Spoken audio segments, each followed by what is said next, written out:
understanding cultural differences doesn't mean you have to transform yourself. It's being aware of your own cultural preferences, those of the people you're with, and how you can bridge the differences. Welcome to the Going Global podcast, brought to you by Globalization Partners. Hire anyone, anywhere, quickly and easily.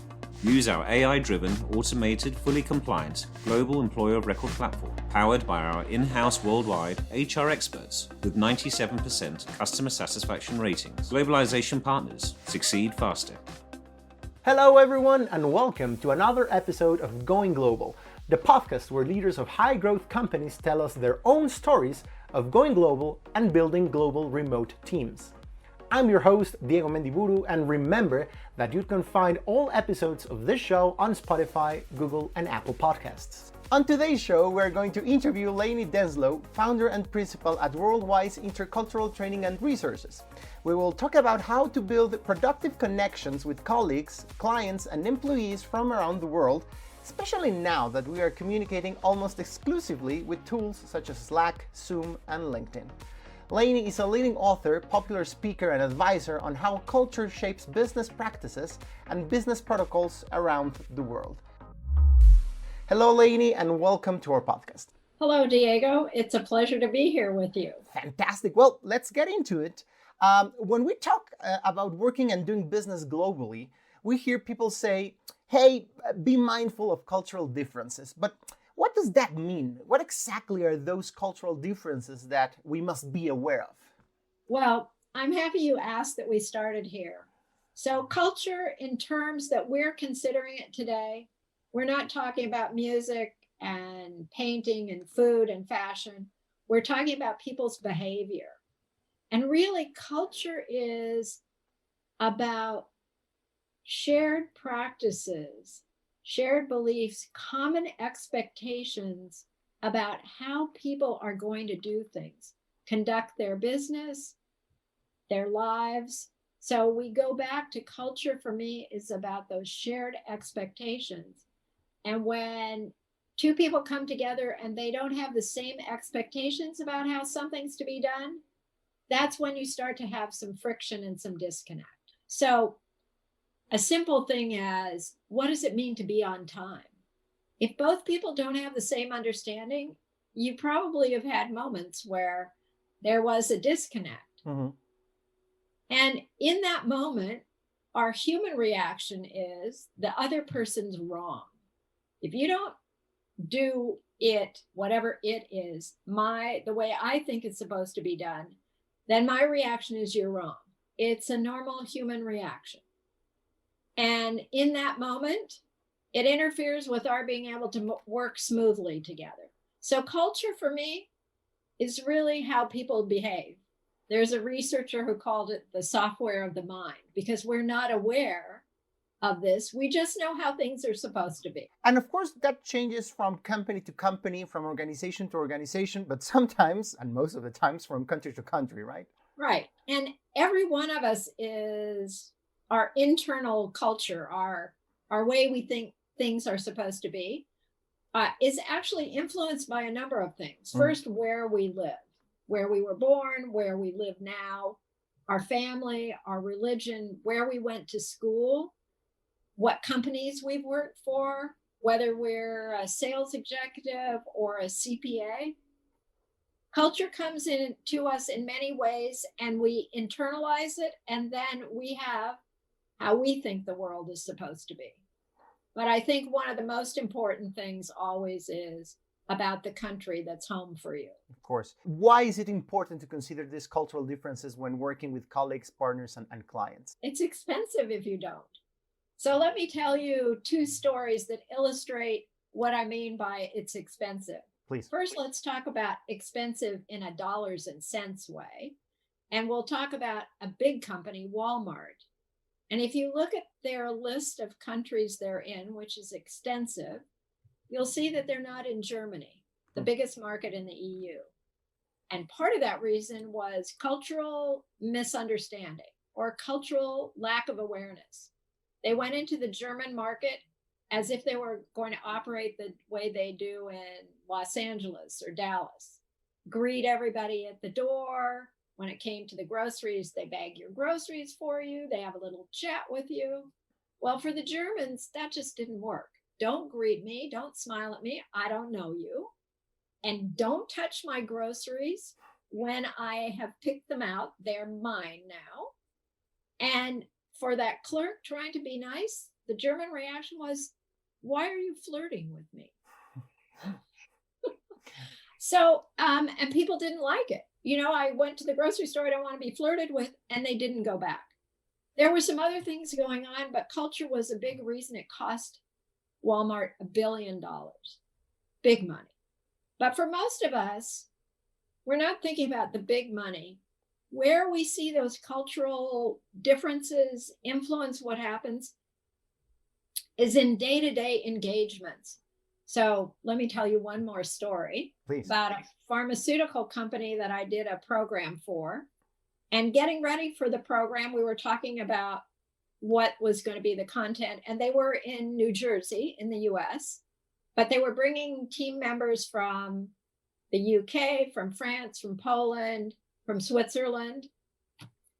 And we were talking about a lot of things. And as this aside, one of the women said to me, Lanie, have you ever noticed that those people from Europe, they have a lot of vacations. They're always gone. And I thought, yeah, I've noticed that. And, they never answer their email on the weekends and close to business. It's a problem, but we love those people. We're excited to see them. Well, I thought, even though she didn't call it a problem, clearly it was. So we did a little exercise about how people defined what it meant to be on time with a response to something as simple as an email. And at the end, one of the guys from France said, so I suppose a week is too long. And the whole room started laughing.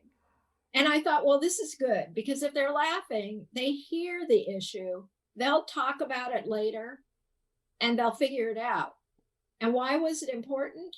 Because on each side of the world, there was a little friction about why do they take so long? Why are they in such a hurry? And it impacted in a subtle way their ability to work together. And if it wasn't addressed, it would become a big problem. So it's expensive in a way of limiting the effectiveness of a team. Okay, so you've given us those two examples. So I guess the question is, when is the right moment to think about this? Why did Walmart take so long to realize they had to change the way they approach their clients?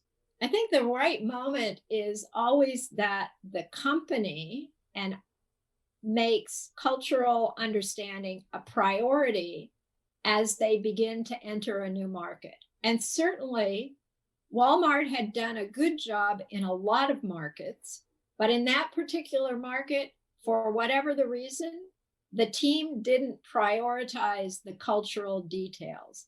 So it really begins at the beginning with a company having an emphasis on cultural training and cultural awareness, and simply that there are cultural differences, and some companies just don't recognize that.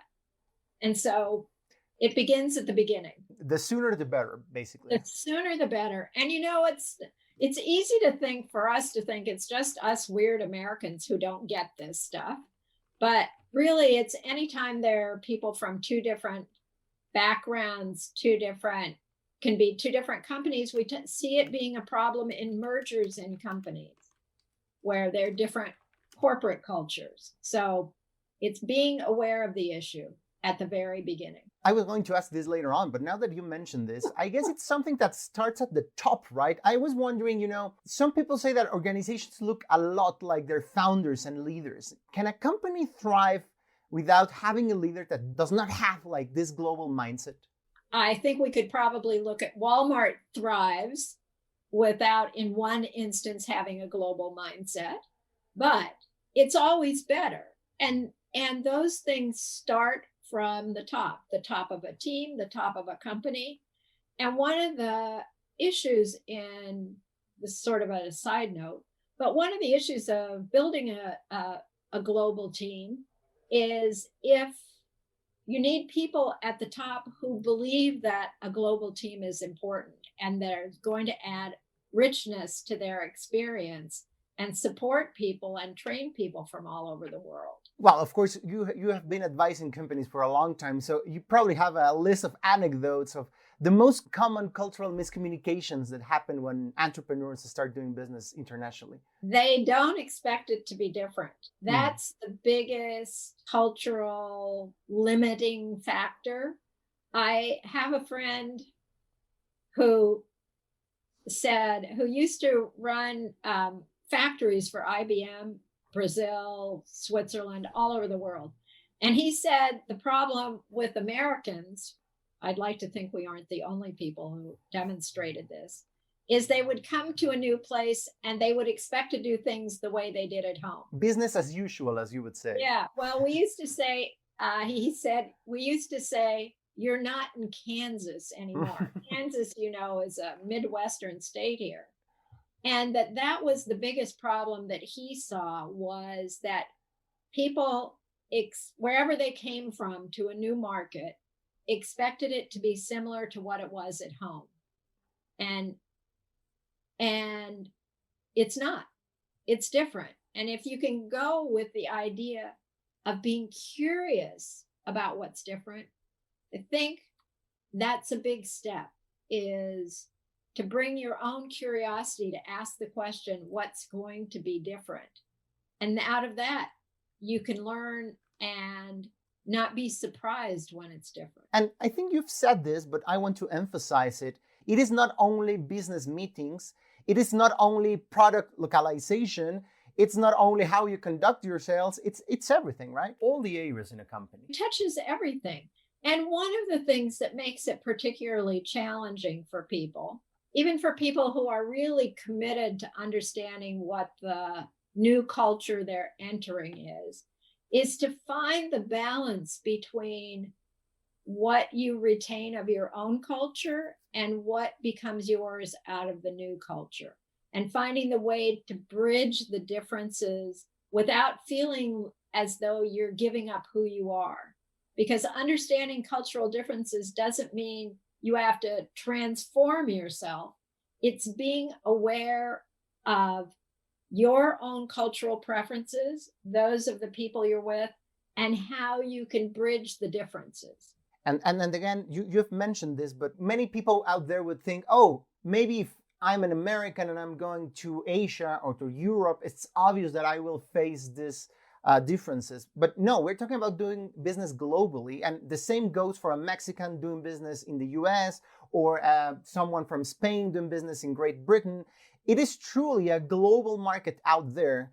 And you have to be aware that anywhere you go, you will face people with a different cultural background. Yes, but I want I want to add one more little wrinkle here, is that because we're so global, it's easy to think, okay, I read a book and it says the people in America or Mexico are this way. But because we're so global in terms of education, travel, being able to see online, people aren't necessarily exactly what you think by reading a book. And let me tell you a story about that.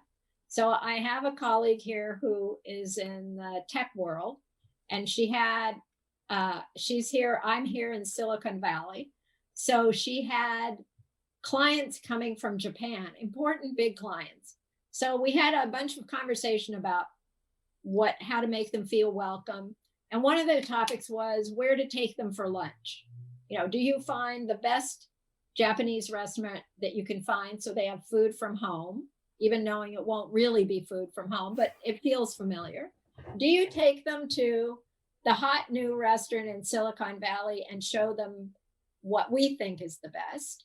So she decided to give them a choice.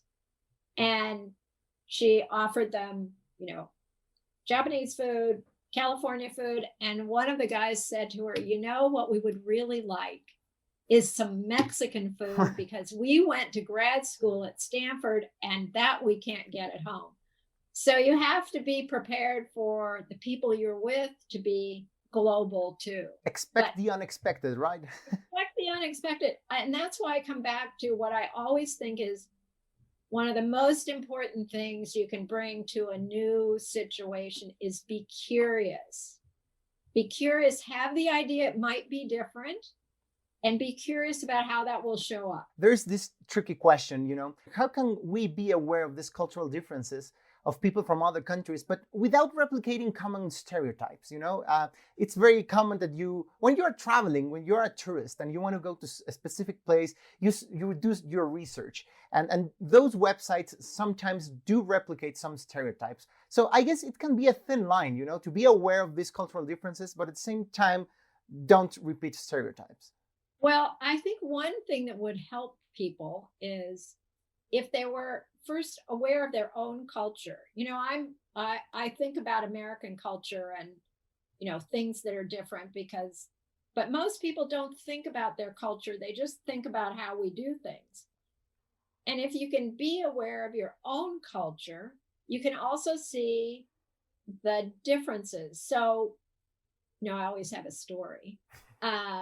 But one of the things Americans are known for about being crazy about being on time and a very precise definition of what it means to be on time. And we're always focused on time. So it's easy to think that all Americans are always going to be on time. But I have a friend who works on what I call Sharon Standard Time. It's one of those people that you tell her the meeting is at 10 because you want her there by 10:30. So if you can be sort of aware of things that are about your own culture and then realize who that's your person with Sharon Standard Time or whatever that might be. If your culture is quiet and reserved, but you probably have a friend who's loud and boisterous, it will help you remember that, okay, most people in the United States, let's say, are going to be focused on being on time, but then there might be somebody who's not. So be alert for the differences. If someone's company already has some kind of, guidebook of its own internal culture, should people share that with others? Like being very frontal, saying, this is my company culture, just for you to be aware of it? Yeah, I would think if you're starting to work with somebody and you can already see that there may be some differences, you could explain, look, this is how we operate. So it's two different conversations. If you're having a conversation who's coming to somebody to work with the company, then, these are the roles. This is what we do.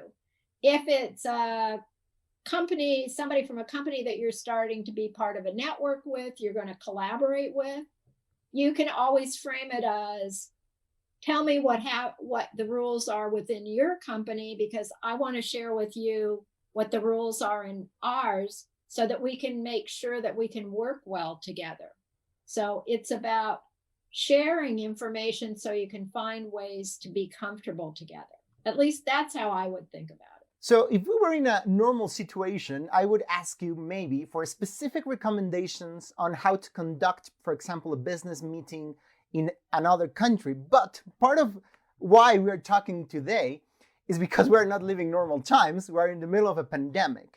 And this pandemic has changed a lot the way people communicate. Is there some sort of remote work etiquette, some sort of playbook on how to be aware of these cultural differences, even if you're working from home on virtual platforms? Well, I think you have to remember that human beings, even on a virtual platform, are still human beings. The more you're aware of cultural differences, the more you can sort of bring that awareness to a virtual world. So what I'm thinking about is a difference between Americans, because, I'm most familiar with those people, and almost everybody else in the world. So one thing that's very distinctive about Americans in business culture is we're very much focused on task rather than relationship.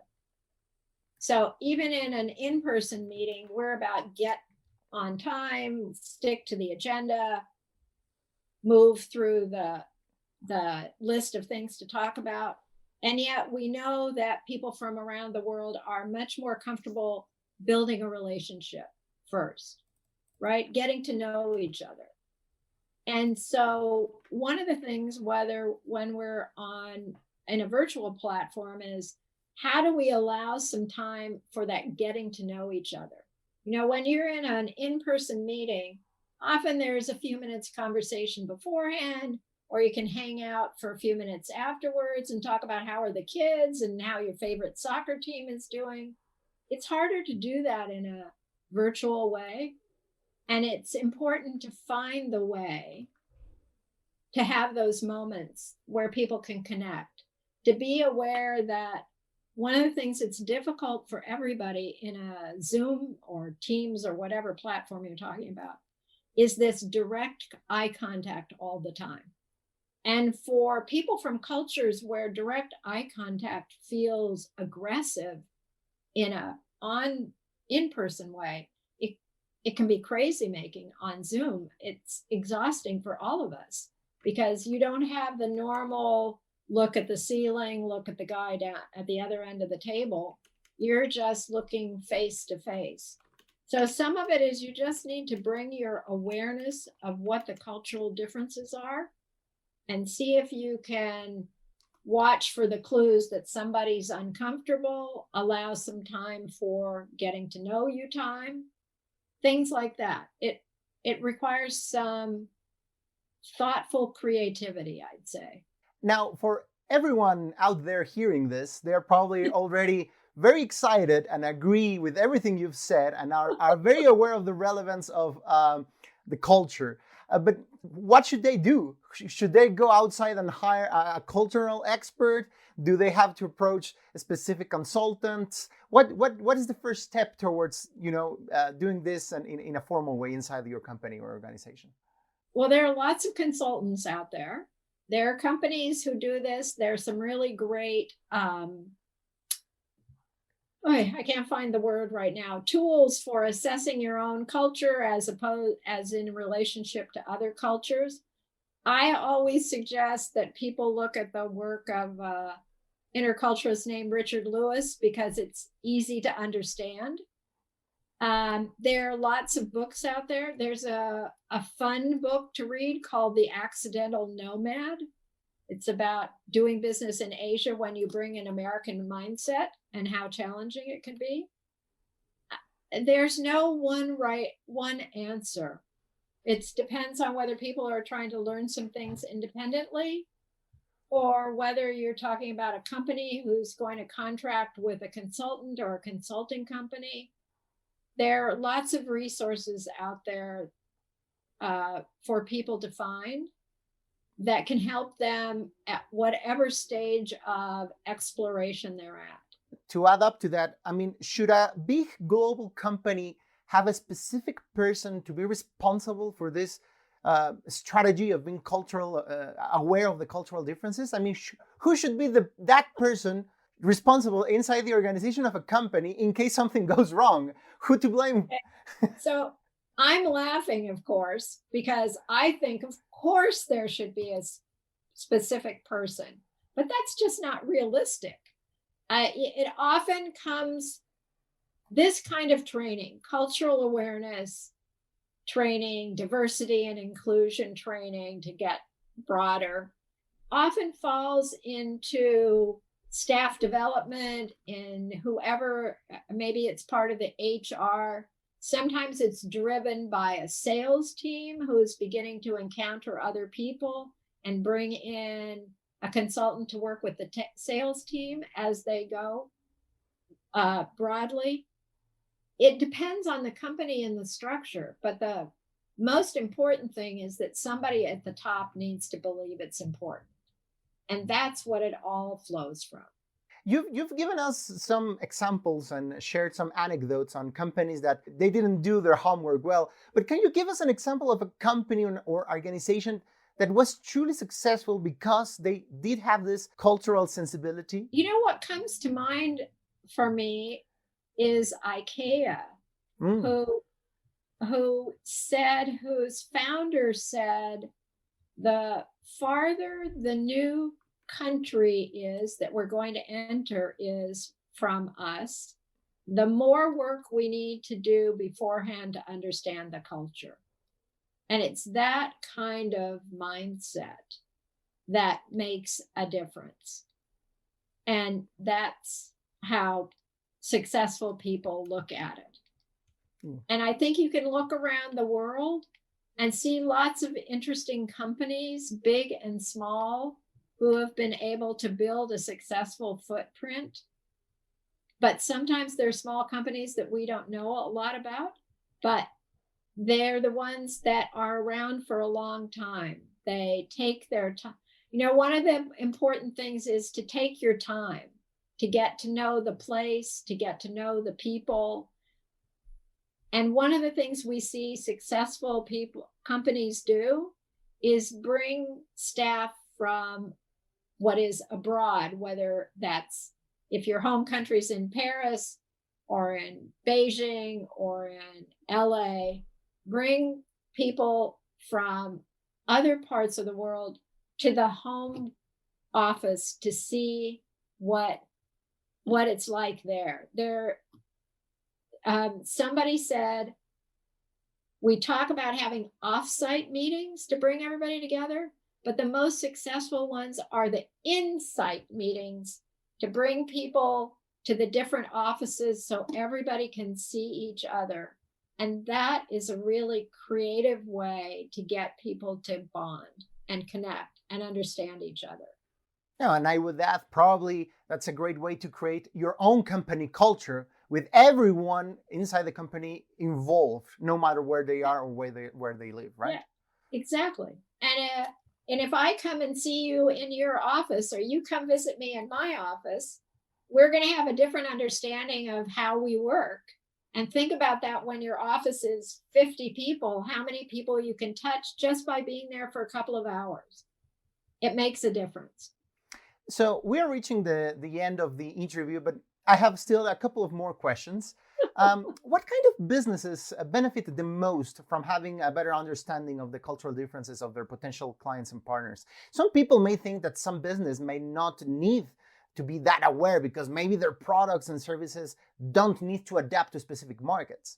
You can guess my answer, so I'm going to answer you this way. Every company that is doing business globally, or even what I'd call internationally, US, Mexico, US, Canada, France to England, needs to be aware of this because a company is a group of people trying to accomplish a common goal.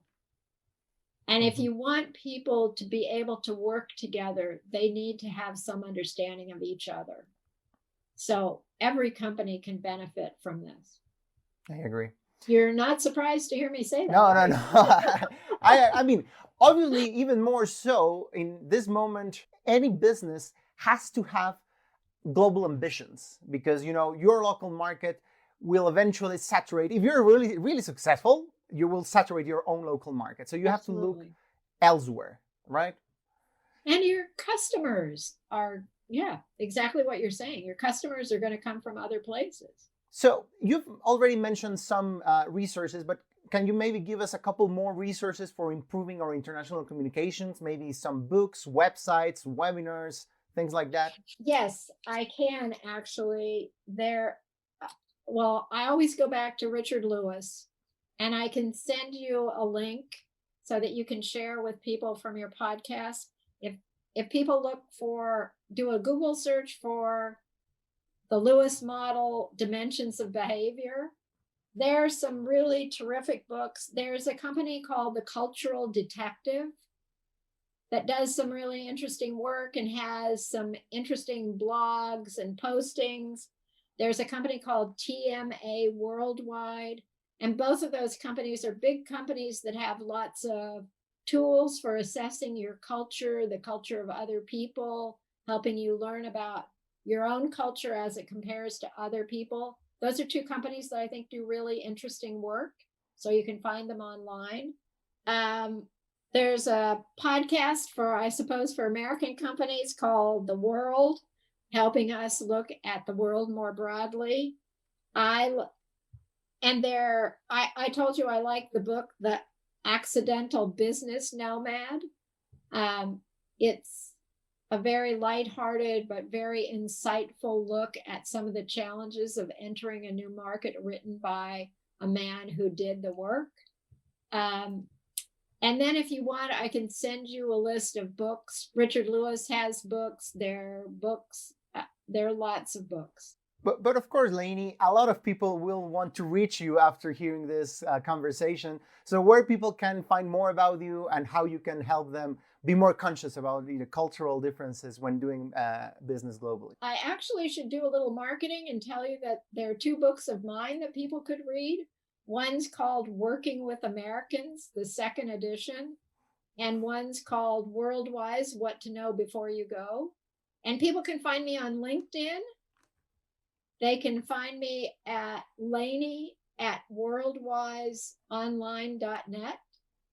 And I would be very happy to hear from anybody who's shared this podcast with us. Well, Lanie, that's the end of the show. Thank you very much for sharing this conversation with us and our audience. And hopefully we can talk again. And maybe after the pandemic is over, but hopefully sooner than that, we can talk about more specific examples now that we go back to offices and having more real life contact about how to be culturally aware when doing international business. That would be terrific. And then we can talk about what we've discovered as we've traveled around. So thank you very much. It's really been a privilege to be on this podcast with you. It's been lots of fun. So thank you very much. I'm glad to hear that. Thank you very much, Lanie. I hope you enjoyed today's episode. Remember that you can find all episodes on Spotify, Google, and Apple Podcasts. If you're planning to hire a new global team member, Globalization Partners makes it easy to onboard international talent in a matter of days. Go to globalization-partners.com to get started. This is Going Global, presented by Globalization Partners.